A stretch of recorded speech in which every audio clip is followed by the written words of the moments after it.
What policy changes or improvements here in the States, in the U.S. in particular, do we still need to see more micromobility options, and whether that's for rural markets like Burlington and other small cities, right? Because we're not the same size as London or LA, right? And, if you had like three things that would be great to just sort of flip the lever on, what do those look like? Yeah, I think the biggest thing is providing rider safety so people feel comfortable getting out there on a bike or a scooter. I mean, I think a lot of people would be inclined to take a trip on a bike or scooter, but they don't necessarily feel safe or have a comfort level. And so we tend to share aggregated data with cities so that they can help provide protected bike lanes or even just painted bike lanes so people know that they have a space that is being carved out for them. In many ways, ridership increases. It's by the nature of more people riding because people feel safer. It's not a 1 + 1 = 2, but it's a 1 + 1 = 3x. And so I think it's an important facet of trying to find a way to get people to feel more comfortable. The second thing I think is just smart policies around dense urban environments. So across Europe, there are a lot of zones within the center city that have different structures, policy structures around dissuading people from taking a private vehicle into the dense urban center. Now, that does not work in rural areas or even in Burlington, Vermont, but it's definitely worth thinking about in the major metro areas. For rural areas, I think that is still a nut that's really hard to crack, right? You need scale, you need the right product, and frankly, it hasn't been done yet. I think it's ripe for someone or something to fill that gap because we know we certainly have transportation challenges at the rural level. Maybe you could come up with a Lime snowmobile. Yes, I know, right? That would be baller. Right? That would be awesome. How long does it take to put out a new product, roughly? That's a great question. It's a several-year process because we're both doing initial rider behavior queries.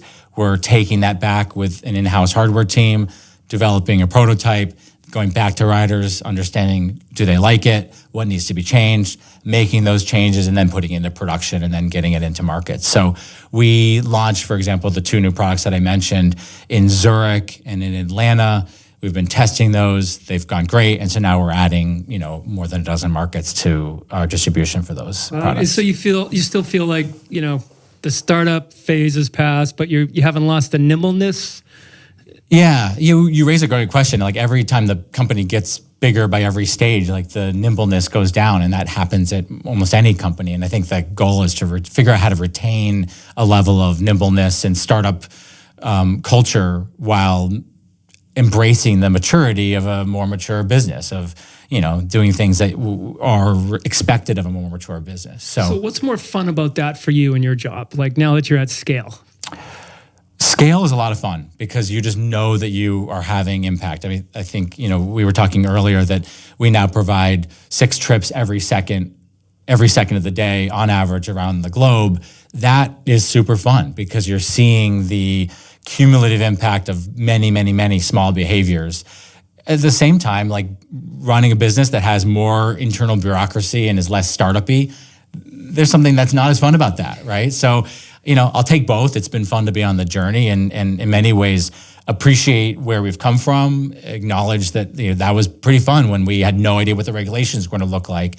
Now it's pretty nice to know what the regulations look like and really be scaling and have what I think is a more sustainable business, not just environmentally sustainable, but financially. We're making money, turning free cash flow, and we always knew that until we reached that point of free cash flow, we weren't going to have the long-term enduring impact that we wanted to have. It can't just be we want to do good for the environment. We've got to be a good business that can stand on its own 2 feet or 2 wheels. Right, no margin, no mission kind of thing. Right. And, back in the day when it got going, there was a lot of competition and a lot of hot money coming in to sort of see what would stick. And there seemed to be fewer options, but the ones that are there are better, maybe because they're working more proactively with the host cities for expectations and lanes and where to put bikes and whatnot. But I don't miss the Wild West days. Yeah, it was a Wild West, and I think those that are still operating have been battle tested and have had to perform. And they had to perform for riders, they had to perform for cities, and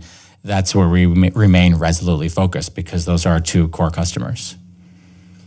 In terms of scaling, do you find that cities are approaching Lime, or is Lime just going to cities and pitching the data that you have from other cities?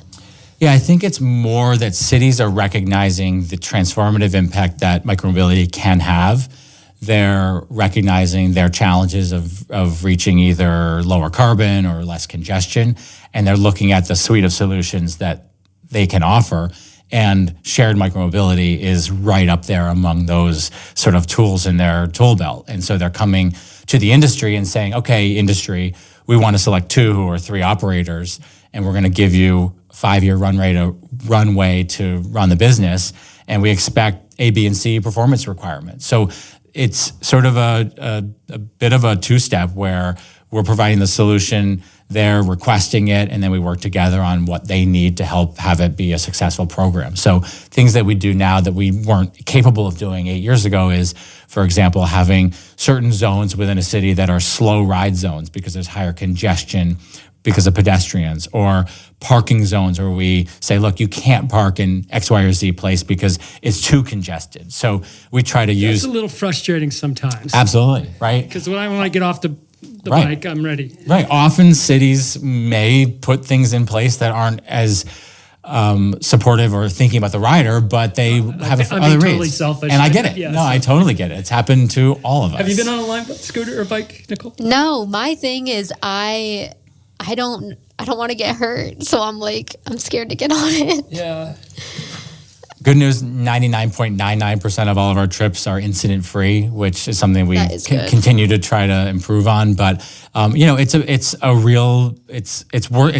you shared it, because it's something that is real. It exists for so many people. And I think the best thing we can do is have more people out there so that people like you see that it can be done safely, that you're not the only one out there, and sort of in many ways the rising tide occurs and people feel like there's a level of safety. And, frankly, I still travel when I'm traveling for business and I know I'm going to be in a Lime market. I'm bringing my helmet. I do want to ask, how do you move forward when you notice there have been mistakes? I assume even if there's, mistakes in the bike or a scooter, how does Lime go through that with having, 24 million riders now?